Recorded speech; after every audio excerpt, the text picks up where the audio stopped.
I found explicit emails between my fiancé and his ex where he says he's still in love with her, trashes my body, and admits he can't even get off unless he's thinking about her, and I'm ready to pack my bags without saying a word.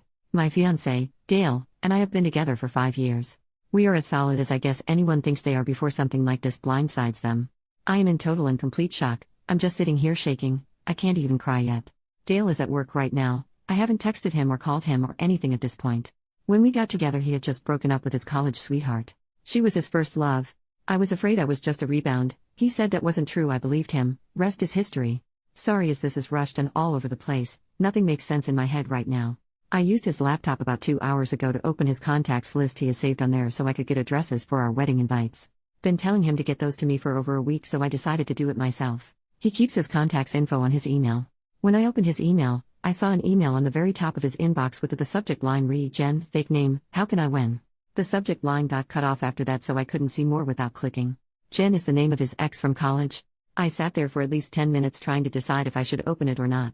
But then I decided he should have nothing to hide, so I did. The rest of the subject line was, Jen, how can I when you still exist? The email was her replying to a string of emails between the two of them that has gone on for over a week. Long story short, Dale is still in love with Jen. He thinks about her constantly. He'll never find another woman like her. Even worse is that he makes fun of me and she laughs about it. One email she asks him why I don't make him happy and isn't he satisfied with me? I can't remember word for word, and I don't feel like reading it again, but he said something like she tries. She's just not good though, way too vanilla. I love her, but the only way I can get off is when I think about screwing you and how dripping you'd get. I think every inch of my bed was soaked from you. I have the biggest heart on just thinking about it. And then she answered with a bunch of lol-s and said she felt sorry for the poor girl. Another thing he said was that he made fun of me for having a large scar across my chest, onto my left breast, which has disfigured the nip a bit. He said it looked like something out of Edward Scissorhands. That is almost too much to bear. He might as well have punched me in the gut. I was in an awful car accident when I was a teenager. I had a big piece of dashboard shatter and basically fly into my chest. I almost died. I've never been ashamed of the scar.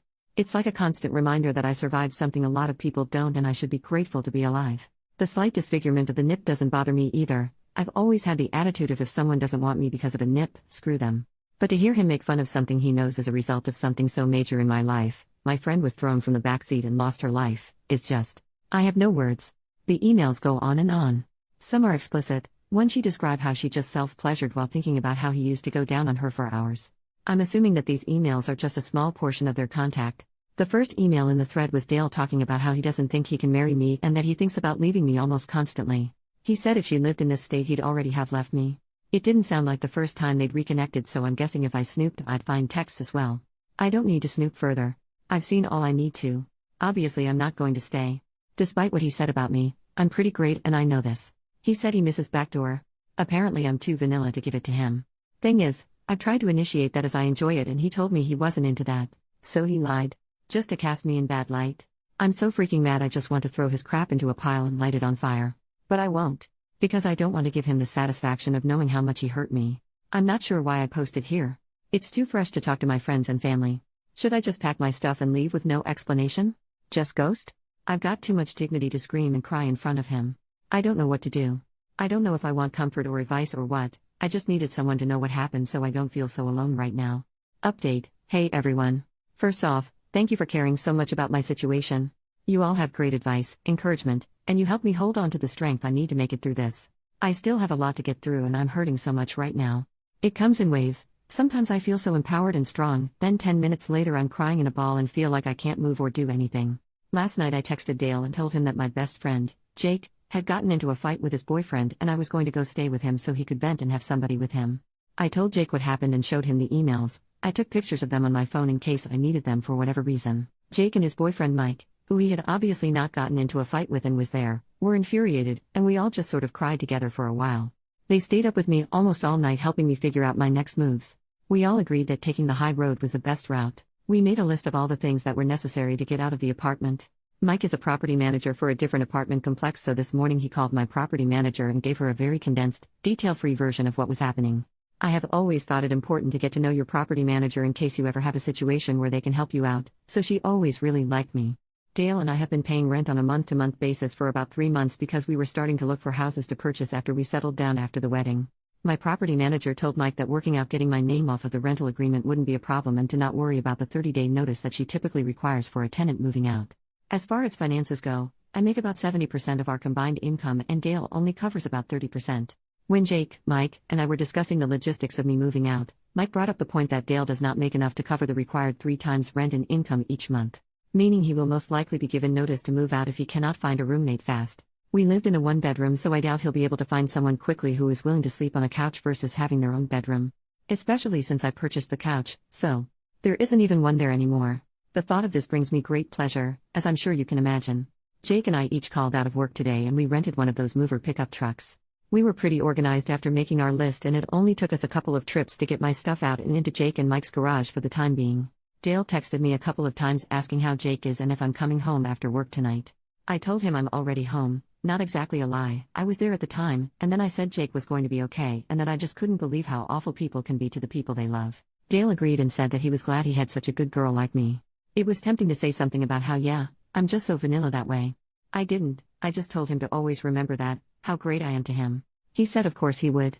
That felt pretty satisfying, and I hope he does remember that every day for the rest of his life. Whoever it was that posted about the vanilla ice cream idea, Jake, Mike, and I laughed about that hysterically last night. It was the first thing that made me laugh like that and maybe the only thing for a while, so thank you for that.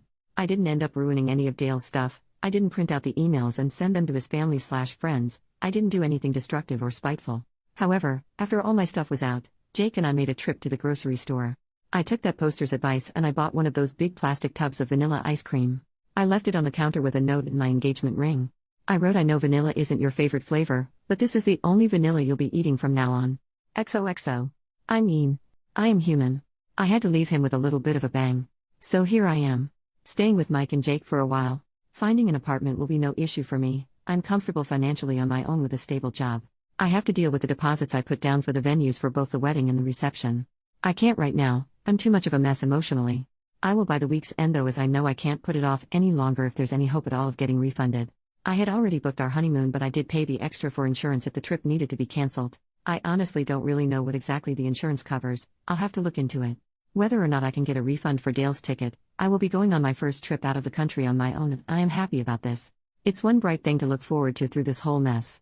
I will sell my wedding dress, which was a low-cut dress by the way, and showed my scar off as much as a wedding dress can.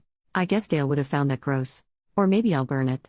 Burning it sounds kind of fun because I've been holding back so much on not being destructive in a time where I would have found great, albeit temporary, pleasure in burning everything Dale has ever owned. Burning my dress is something I can do privately that will still be satisfying. I can scream and cry and throw rocks at it, pour lighter fluid all over it, watch it burn, and then cook a s'more over it. Because I love s'mores, so why not? I am walking away from Dale with my head held high. The best revenge is to walk away as dignified as possible and to not sink to his level. I was close with his family, but I'm not going to worry about what he tells them. I am positive it won't be the truth. There is no way he's got the balls and decency to tell them what he did. But I know what he did, he knows what he did, and all the people who truly love me and who I am close with will know what he did. That's all that really matters. Though it's nice to have those emails just in case Dale tries to take things too far or something. I'm going to be okay. I'm having one of my empowered moments, though I just spent the last hour in the bathtub sobbing. Like I said, waves. Jake told me that Dale isn't worthy of my quirky nip, and I agree. When I got in my accident, I was lucky that the shrapnel didn't pierce my heart. I did, however, suffer from a pretty significant heart contusion, basically a bruised heart, among other injuries. It was the most painful thing I've ever experienced. So yeah, this situation makes my heart hurt, but my heart has been through much worse and kept on ticking along. Sorry if I rambled a lot. Posting this to you all is like a form of therapy, and the more thoughts that pop up in my mind, I just write them down for you all to read. I haven't told my family and other friends yet. I'll be tackling that soon. I'm glad the invites hadn't already been sent, at least I don't have to send out a cancellation notice. I deleted Dale off all social media and blocked his email address. I didn't block him off my phone yet because, honestly, I'm curious to his reaction. I can promise you all that I will not respond at all. Not to a single text or call. But I can't help but be interested to see how he reacts. I will block him tomorrow though. Mike told me that the second his messages turn ugly or hateful because I'm not responding, block him. He doesn't want Dale to hurt me any more than he already has. He's right, and I really do plan to block him regardless by tomorrow after seeing his initial reaction. I guess that's all I have to update. Thank you all for caring about me. I will continue moving forward, and I will never stop wearing clothes that show my scar. I've never hidden it before, and I'm not going to let some jerk make me feel like I should. From the bottom of my heart, thank you all for your love. You gave amazing comments and messages. I will never forget the nice things you all have said to me. Seriously, thank you. P.S. I think I will dress up as Edward Scissorhands for Halloween. Edit. So last night got pretty crazy. It started with Dale playing dumb and asking what was going on, and what did he do? Like I promised all of you, I didn't respond. The jerk knew exactly what he'd done. He just kept texting and kept texting. One text that I found particularly infuriating was, "I can't think of anything I have done to deserve this. Whatever you think I've done isn't true. I'm sure you just misunderstood and I can explain. I mean, damn, you didn't have to be so dramatic and just leave me like this." I love how he was already saying that I just misunderstood what I think he's done and that he can explain. He's such a crappy person that he wouldn't even just come out and admit to the emails and say he's sorry. And then to call me dramatic. The texts progressed into angry ones. Here is a string of texts from him, word for word, except that I corrected some grammar because his grammar is ridiculous. Each text was probably sent about 2 minutes apart, sometimes less. Just so you understand the level of crazy here, I will refer to myself as L in these because he uses my name a lot and my real name starts with an L, so seems appropriate. I blocked him after this, by the way. Baby, you know how much I love you. I'm at a loss right now. I don't understand. Why won't you answer me? I just tried calling. L, please pick up. We are getting married. I thought you cared about me. I guess I was wrong. I guess you are cold-hearted. L? Baby? Are you okay? At least answer me so I know you are okay and not hurt or something. Seriously? L. Seriously, you're a beach. I didn't mean that. I'm just getting really worried and upset. He took about a 20-minute break between that one and this monstrosity. You know what? I did mean that. You're a effing beach for doing this. If you were unhappy, you should have told me. I can't believe you would do this to me. I love you. You are just like your father, but even worse because at least your mom is a cunt and so are you, so who can blame him? Don't ever contact me again or come crawling back, and good luck finding a guy who will love a effing circus freak bitch. Lol lol lol, dumbass. So that's when I blocked him. I know nothing he said was true, but still. This wasn't just an email to his ex, this was something he sent to me directly. I cried a lot after that one. It hit me pretty hard. This is someone I was planning a future with just a couple of days ago. He was so sweet, as far as I knew, obviously. He used to kiss my hand almost every morning. It's just such a shock, it's hard to wrap my mind around it. Last night was a really tough night to get through for me. I keep reading back what I wrote in this update last night, and it helps to keep me feeling strong. I keep reading all of your lovely comments and messages from the original post, and it helps to keep me feeling loved and strong. Jake and Mike are wonderful, and I'm lucky to have them to hold my hand and help me through this. Though his texts hurt me, they also reaffirm that he's a spineless weasel and that I 100,000% did the right thing by leaving. He's making it really easy to get over him.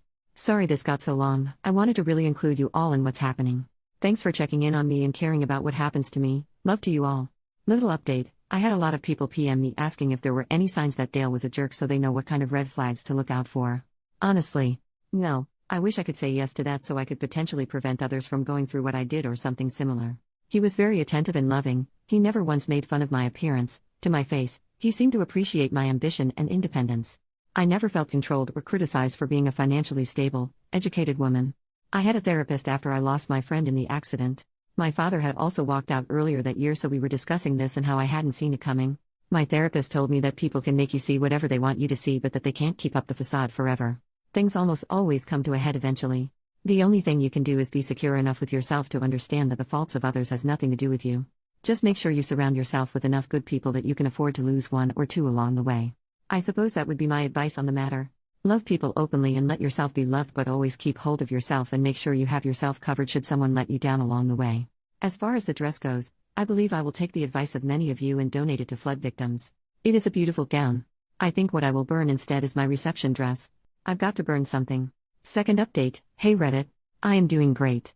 I haven't spoken to Dale since our split, though he did show up at Jake and Mike's place twice and they had to basically shoo him away, and he would send flowers and cards to Jake and Mike's place for me for close to 3 months before giving up. I have no idea what is happening in his life these days, which is a wonderful thing.